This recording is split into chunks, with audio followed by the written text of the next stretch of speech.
স্বজনদের সঙ্গে ঈদুল আজহা উদযাপন শেষে রাজধানীতে ফিরতে শুরু করেছেন অনেকে। সকাল থেকেই রাজধানীর কমলাপুর রেল স্টেশন, মহাখালী, সায়েদাবাদ, গাবতলী সহ অন্যান্য বাস টার্মিনালে রয়েছে ঢাকায় ফেরা যাত্রীদের ভিড়। ভোরে একই চিত্র দেখা যায় সদরঘাট লঞ্চ টার্মিনালে। ভিড় থাকলেও এবারের ঈদযাত্রা স্বস্তিদায়ক বলছেন বেশিরভাগ মানুষ। বাস টার্মিনাল কর্তৃপক্ষ জানিয়েছে, সকালে ঢাকায় ফেরা যাত্রীদের ভিড় রয়েছে। ঈদের ছুটির আজ শেষ দিন হওয়ায় বিকেলে এই ভিড় আরও বাড়তে পারে। ঈদ উদযাপন শেষে ঢাকায় ফেরা মানুষের খবরাখবর জানাতে লঞ্চ, বাস এবং রেল স্টেশন থেকে আমাদের সহকর্মীরা যুক্ত হয়েছেন। শুরুতেই আমরা একটু যাচ্ছি কমলাপুরে, সেখানে আছেন আমাদের সহকর্মী ইমন মাহমুদ।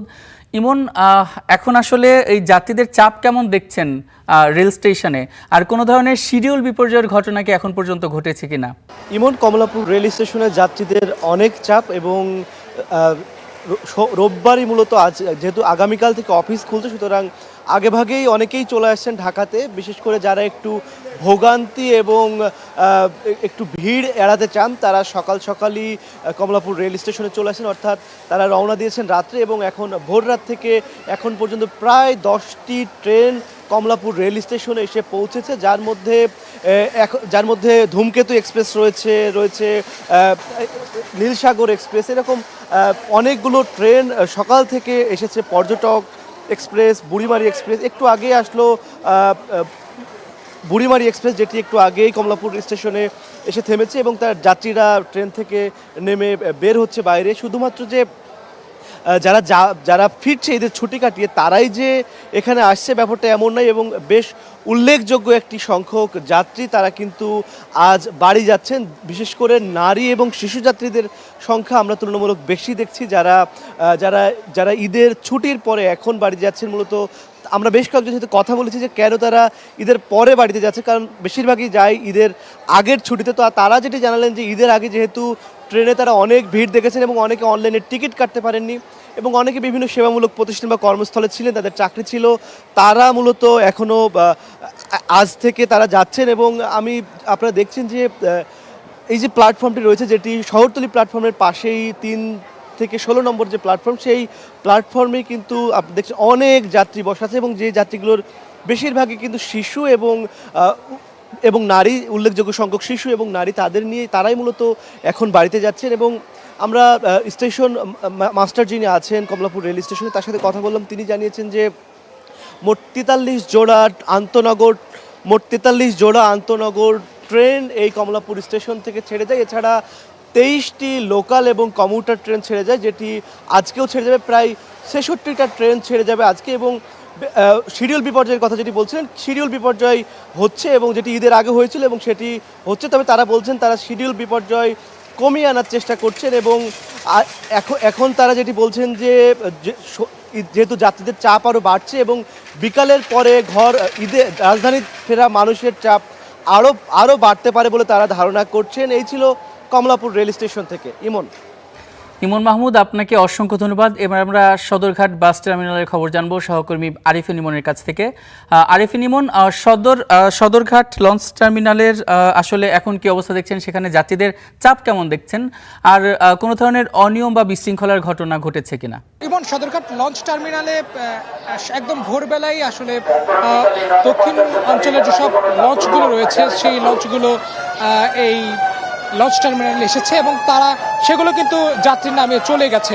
এবং এখন যে যাত্রীদেরকে দেখতে পাচ্ছেন, এই যাত্রীরা কিন্তু আসলে তারা এই ঈদ উপলক্ষে, ঈদের ছুটি উপলক্ষে তারা তাদের গন্তব্যে যাচ্ছেন অথবা তাদের যে গ্রামের বাড়িতে যাচ্ছেন। এবং যারা আসলে ঈদে যেতে পারেননি তারা এখনই যাচ্ছেন। তারা যেটি বলছেন যে যেহেতু ঈদের সময় তারা অনেকেই ছুটি পাননি এবং তারা অনেকেই যে ভিড়ভাট্টা হয়ে থাকে ঈদের সময়, সেই ভিড়ভাট্টা এড়াতে এবং যেহেতু ছুটি পাননি সেই কারণে আসলে এখন তারা অনেকেই যাচ্ছেন। বিশেষ করে এখন যেসব এলাকাগুলোতে যাচ্ছেন সেগুলো হচ্ছে চাঁদপুর, এছাড়া ভোলা, ইলিশা, এই 2 অঞ্চলের লঞ্চ এখন ছেড়ে যাচ্ছে। এবং দেখতে পাচ্ছি যে এই মুহূর্তে যেসব লঞ্চগুলো ছেড়ে যাচ্ছে সেগুলো কিন্তু চাঁদপুর গামী লঞ্চের সংখ্যাটা বেশি। এছাড়া ভোলা, ইলিশা যাচ্ছে কয়েকটি লঞ্চ, এগুলো ছেড়ে গেছে। এবং কিছুক্ষণ আগেই ভোলা থেকে একটি লঞ্চ এই সদরঘাট লঞ্চ টার্মিনালে এসে ভেড়ে এবং সেটি কিন্তু যাত্রী নামিয়ে সেটি কিন্তু পারে আবার ভেড়ে, অর্থাৎ সেখানে আমরা দেখতে পেয়েছি যে যাত্রীদের চাপ কিছুটা ছিল। তবে যেমনটি আসলে দেখা যায় যে যাত্রীদের খুব চাপ সেটি লক্ষ্য করা যায়নি। তবে যেহেতু আজকে সরকারি ছুটির একদম শেষ দিন এবং আগামীকাল থেকে কর্মদিবস শুরু হবে, তবে আজকে দেখতে পাচ্ছি যে অনেকেই আসছেন এবং তাদের সাথে আসলে কথা বলেছি। তারা বলছেন যে যেহেতু ঈদের এই মুহূর্তে ভিড়ভাড়টা কিছুটা কম এবং তারা আগে ভাগেই আসলে ঢাকায় ফিরছেন, যাতে করে পরবর্তীতে যে চাপটা পড়বে, যে ভিড় হবে, সেই ভিড় যাতে করে না ঠেলতে হয়, তাই আগে ভাগেই আসলে অনেকেই ঢাকায় চলে এসেছেন। সেটি বলছে যে আগামীকালকে এই সদরঘাট লঞ্চ টার্মিনালে ভিড় আরও বাড়বে, বিশেষ করে গ্রাম থেকে যারা শহরে আসছেন ঈদের ছুটি কাটিয়ে যারা শহরে আসবেন, তাদের সংখ্যাটা আগামীকালকে অনেক বেশি হবে বলে এখানকার কর্তৃপক্ষ বলছেন।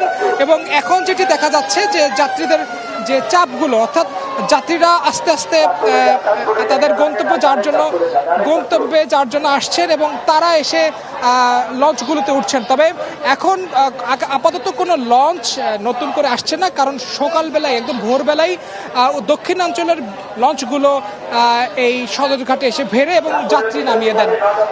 ইমন, এই হচ্ছে আমার কাছে থাকা সর্বশেষ তথ্য এই সদরঘাট লঞ্চ টার্মিনাল থেকে। আরিফিন ইমন, আপনাকে অসংখ্য ধন্যবাদ। এবার আমরা দৌলদিয়া ঘাটের খবর জানবো। রাজবাড়ী থেকে যুক্ত হচ্ছেন আমাদের সহকর্মী শামীম রেজা, তার কাছ থেকে।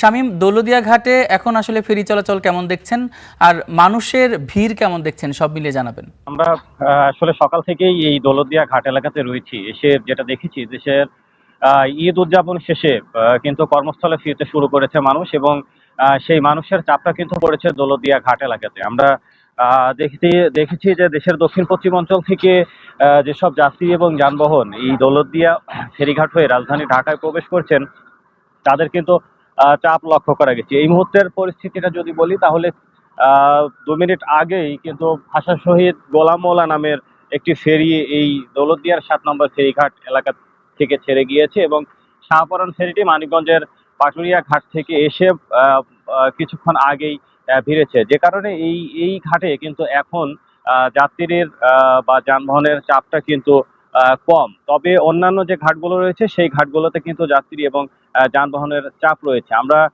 সকাল থেকেই দেখেছি যে আসলে যাত্রীবাহী পরিবহনের থেকে ব্যক্তিগত যে যানবাহনগুলো রয়েছে, অর্থাৎ প্রাইভেট কার মাইক্রো, সেই প্রাইভেট কার মাইক্রোর চাপটা কিন্তু বেড়েছে দৌলতদিয়া ঘাট এলাকাতে। তবে ঘাট এলাকায় কোনো প্রকার যানজট বা ভোগান্তি না থাকায় যাত্রী এবং যানবাহনগুলো কিন্তু সহজেই এই ফেরিতে উঠে পদ্মা পাড়ি দিয়ে তারা তাদের গন্তব্যে চলে যাচ্ছে। আমরা যাত্রীদের সঙ্গে কথা বলেছি, তারা যেটা বলছেন যে ঈদের আগে যেরকম তারা কোনো যানজট বা ভোগান্তি ছাড়াই বাড়ি ফিরতে পেরেছে, ঠিক একইভাবে কিন্তু ঈদ উদযাপন শেষে তারা আবার কোনো প্রকার ভোগান্তি ছাড়াই তারা তাদের কর্মস্থলে ফিরতে শুরু করেছে। আমরা বিআইডব্লিউটিসির সঙ্গে কথা বলেছি। বিআইডব্লিউটিসির দৌলতদিয়া ঘাট শাখার এজিএম মোহাম্মদ সালাউদ্দিন, তিনি আমাদেরকে জানিয়েছেন যে এই নৌরুটে মোট 17টা ফেরি রয়েছে এবং 17টা ফেরির মধ্যে বর্তমানে 15টা ফেরি দিয়ে যাত্রী এবং যানবাহন পারাপার করা হচ্ছে। তো সবকিছু মিলিয়ে যদি বলি,